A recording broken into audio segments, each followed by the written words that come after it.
Welcome back. ಖ್ಯಾತ ಆಹಾರ ತಜ್ಞ ಕೆಸಿ ರಘು ನಿಧನರಾಗಿದ್ದಾರೆ. ಬಹಳ ದಿನಗಳಿಂದ ಕ್ಯಾನ್ಸರ್ನಿಂದ ಬಳಲ್ತಾ ಇದ್ದಂಥ ಕೆಸಿ ರಘು ಇವತ್ತು ಮುಂಜಾನೆ ವಿಧಿವಶರಾಗಿದ್ದಾರೆ. ಕೆಸಿ ರಘು ಅವರು ಬೆಂಗಳೂರಿನ ದಾಸರಹಳ್ಳಿ ನಿವಾಸದಲ್ಲಿ ನಿಧನರಾಗಿರುವಂಥದ್ದು. ಇನ್ನು ನಿವಾಸದಲ್ಲಿ ಅಂತಿಮ ದರ್ಶನಕ್ಕೆ ಕೂಡ ವ್ಯವಸ್ಥೆ ಮಾಡಲಾಗಿದೆ. ಆಹಾರ ಪದ್ಧತಿಯ ವಿಚಾರಗಳನ್ನು ನಾಡಿನಾದ್ಯಂತ ಅರಿವು ಮೂಡಿಸ್ತಾ ಇದ್ರು ಕೆಸಿ ರಘು ಅವರು. ಅನೇಕ ವರ್ಷಗಳ ಕಾಲ ಫುಡ್ ಆ್ಯಂಡ್ ನ್ಯೂಟ್ರಿಷನ್ ವರ್ಲ್ಡ್ ಎಂಬ ಆಂಗ್ಲ ನಿಯತಕಾಲಿಕದ ಸಂಪಾದಕರಾಗಿದ್ದರು ಇವರು.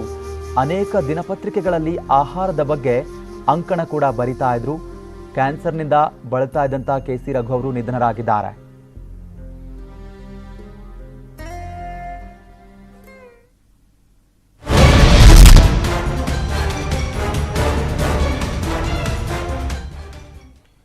ಬೆಂಗಳೂರಿನ ಗುತ್ತಿಗೆದಾರ ಸಂತೋಷ್ ಮನೆಯಲ್ಲಿ ಐಟಿ ಶೋಧ ಅಂತ್ಯವಾಗಿದೆ. ರಾಜಾಜಿನಗರದ ಕೇತ್ಮಾರ್ನಹಳ್ಳಿಯಲ್ಲಿ ಐಟಿ ರೇಡ್ ವೇಳೆ ಸುಮಾರು 45 ಕೋಟಿ ಹಣ ಪತ್ತೆಯಾಗಿದೆ ಅನ್ನುವಂಥ ಮಾಹಿತಿ ಸಿಕ್ಕಿದೆ.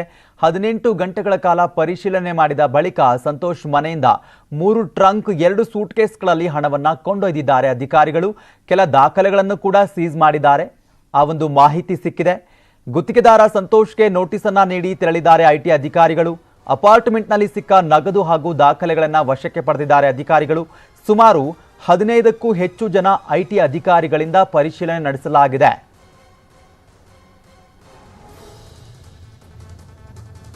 ಇನ್ನು ಈ ಬಗ್ಗೆ ನಮ್ಮ ಪ್ರತಿನಿಧಿ ಮಂಜುನಾಥ್ ಹೆಚ್ಚಿನ ಮಾಹಿತಿ ಕೊಟ್ಟಿದ್ದಾರೆ, ನೋಡೋಣ. ಕಾಂಟ್ರಾಕ್ಟರ್ ಅಂಬಿಕಾಪತಿ ಮನೆಯ ದಾಳಿಯ ಬಳಿಕ ಬೆಂಗಳೂರು ನಗರದಲ್ಲಿ ಒಂದು ಬಹುದೊಡ್ಡ ಐಟಿ ದಾಳಿ ಅಂತಾನೆ ಹೇಳ್ಬೋದು. ಯಾಕಂದ್ರೆ ಅದರಲ್ಲೂ ಕೂಡ ರಾಜಾಜಿನಗರದಲ್ಲಿರುವಂತಹ ಕಾಂಟ್ರಾಕ್ಟರ್ ಸಂತೋಷ್ ಅವರ ಮನೆ ಮೇಲೆ ನಿನ್ನೆ ಬೆಳಿಗ್ಗೆ ಐಟಿ ಅಧಿಕಾರಿಗಳು ದಾಳಿ ಮಾಡ್ತಾರೆ. ಮೊದಲನೇಗೆ ದಾಳಿ ಮಾಡಿದಂತ ಸಂದರ್ಭದಲ್ಲಿ ಸುಮಾರು 4-5 ಜನ ಐಟಿ ಅಧಿಕಾರಿಗಳು 5ನೇ ಫ್ಲೋರ್ ಏನಿ ಒಂದು ಬಿಲ್ಡಿಂಗ್ ಕಾಣ್ತಿದೆ, ಒಂದು ಬಿಲ್ಡಿಂಗ್ ನಲ್ಲಿರುವಂತಹ 5ನೇ ಫ್ಲೋರ್ ನಲ್ಲಿ 4-5 ಜನ ಐಟಿ ಅಧಿಕಾರಿಗಳು ಬಂದು ಮನೆಯನ್ನ ಪರಿಶೀಲನೆ ಮಾಡ್ತಾರೆ. ಫ್ಲಾಟ್ ಪರಿಶೀಲನೆಯ ಸಂದರ್ಭದಲ್ಲಿ ಸುಮಾರು 45 ಕೋಟಿ ಹಣ ಕೂಡ ಅಷ್ಟೇ ಸಿಕ್ಕಿರುವಂತದ್ದು. ಯಾವಾಗ ದೊಡ್ಡ ಮಟ್ಟದಲ್ಲಿ ಹಣ ಸಿಗುತ್ತೋ ಇಮಿಡಿಯೇಟ್ ಆಗಿ ಉಳಿದಂತಹ ಸಿಬ್ಬಂದಿ ಮತ್ತು ಅಧಿಕಾರಿಗಳನ್ನು ಕೂಡ ಅಷ್ಟೇ ಈ ಒಂದು ಫ್ಲಾಟ್ಗೆ ಕರೆಸ್ಕೊಂತಾರೆ. ಒಟ್ಟಾರೆಯಾಗಿ ನಿನ್ನೆ ಇಡೀ ದಿನಲೂ ಕೂಡ ಅಷ್ಟೇ ಸುಮಾರು 15ಕ್ಕೂ ಅಧಿಕ ಐಟಿ ಅಧಿಕಾರಿಗಳು ಈ ಒಂದು ಸಂತೋಷ್ ಅವರ ಫ್ಲಾಟ್ ಅನ್ನ ಪರಿಶೀಲನೆ ಮಾಡ್ತಾರೆ. ಪರಿಶೀಲನೆ ಸಂದರ್ಭದಲ್ಲಿ ಸುಮಾರು 45 ಕೋಟಿಯಷ್ಟು ಹಣ ಮತ್ತು ಒಂದಷ್ಟು ದಾಖಲಾತಿಗಳು ಕೂಡ ಸಿಕ್ಕಿದೆ ಅನ್ನುವಂಥದ್ರ ಬಗ್ಗೆ ಈಗಾಗಲೇ ಮಾಹಿತಿ ಕೂಡ ಇರುವಂತದ್ದು. ಒಟ್ಟಾರೆಯಾಗಿ 18 ಗಂಟೆಗಳ ಕಾಲ ಕಂಪ್ಲೀಟ್ ಆಗಿ ಒಂದು ಸಂತೋಷ್ಗೆ ಸಂಬಂಧಪಟ್ಟಂತಹ ಫ್ಲಾಟ್ ಮತ್ತು ಬೇರೆ ಬೇರೆ ಕಡೆಗಳಲ್ಲಿ ಪರಿಶೀಲನೆಯನ್ನ ಮಾಡ್ತಾರೆ. ಪರಿಶೀಲನೆ ಆದಂತಹ ಬಳಿಕ ರಾತ್ರಿ ಸುಮಾರು 2 ಗಂಟೆಯ ವೇಳೆಗೆ ಈ ಒಂದು ಹಣ ಮತ್ತು ಮನೆಯಲ್ಲಿ ಸಿಕ್ಕಂತಹ ದಾಖಲೆಯೊಂದಿಗೆ ಐಟಿ ಅಧಿಕಾರಿಗಳು ಇಲ್ಲಿಂದ ತೆರಳಿದ್ರು.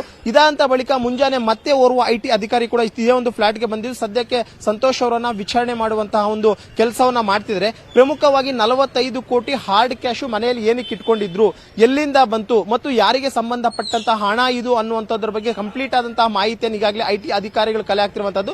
ಜೊತೆಗೆ ಪ್ರಮುಖವಾಗಿ ಐಟಿ ಅಧಿಕಾರಿಗಳು ನಿನ್ನೆ ರಾತ್ರಿ ದಾಳಿಯನ್ನ ಮುಗಿಸಿದಂತ ಬಳಿಕ ಹೋಗುವಂತಹ ಸಂದರ್ಭದಲ್ಲಿ ಆಯಾ ಸಂತೋಷ್ ಒಂದು ನೋಟಿಸ್ ಕೊಟ್ಟು ವಿಚಾರಣೆಗೆ ಹಾಜರಾಗುವಂತೆ ಕೂಡ ಹೇಳಿದ್ರು. ಇದಾದಂತಹ ಬಳಿಕ ಈಗ ಮತ್ತೋರ್ವ ಐಟಿ ಅಧಿಕಾರಿ ಬಂದಿದ್ದು ಒಂದಷ್ಟು ದಾಖಲೆಗಳನ್ನ ಪರಿಶೀಲನೆ ಮಾಡ್ತಿದ್ದಾರೆ. ಜೊತೆಗೆ ಅದರ ಜೊತೆಗೆ ಒಂದಷ್ಟು ಪ್ರಶ್ನಾವಳಿಗಳನ್ನು ಕೂಡ ಸಂತೋಷ್ಗೆ ಮಾಡ್ತಿರುವಂತದ್ದು. ಒಟ್ಟಾರೆಯಾಗಿ ಈ ಒಂದು ದಾಳಿಯಲ್ಲಿ ಸಿಕ್ಕಂತಹ 45 ಕೋಟಿ ಏನಿದೆ ಆ ಒಂದು 45 ಕೋಟಿಗೆ ಇದುವರೆಗೂ ಕೂಡ ಯಾವುದೇ ರೀತಿಯಂತಹ ಸೂಕ್ತ ದಾಖಲಾತಿಗಳು ಕೊಟ್ಟಿಲ್ಲ. ಇದೇ ಒಂದು ಕಾರಣಕ್ಕೋಸ್ಕರ ನೋಟಿಸ್ ಅನ್ನ ಕೊಟ್ಟಿದ್ದು ಆ ಒಂದು 45 ಕೋಟಿಗೆ ಸಂಬಂಧಪಟ್ಟಂತಹ ದಾಖಲಾತಿಗಳನ್ನು ಕೊಡುವಂತೆ ಈಗಾಗಲೇ ಸೂಚನೆಯನ್ನು ಕೊಟ್ಟಿದ್ದಾರೆ. ಈ 45 ಕೋಟಿಗೆ ಯಾವ ರೀತಿಯಂತಹ ದಾಖಲೆಗಳನ್ನ ಕೊಡ್ತಾರೆ ಅನ್ನುವಂಥದ್ದು ಬಹುತೇಕ ಮುಂದಿನ ದಿನಗಳಲ್ಲಿ ನೋಡಬೇಕಾಗಿದೆ.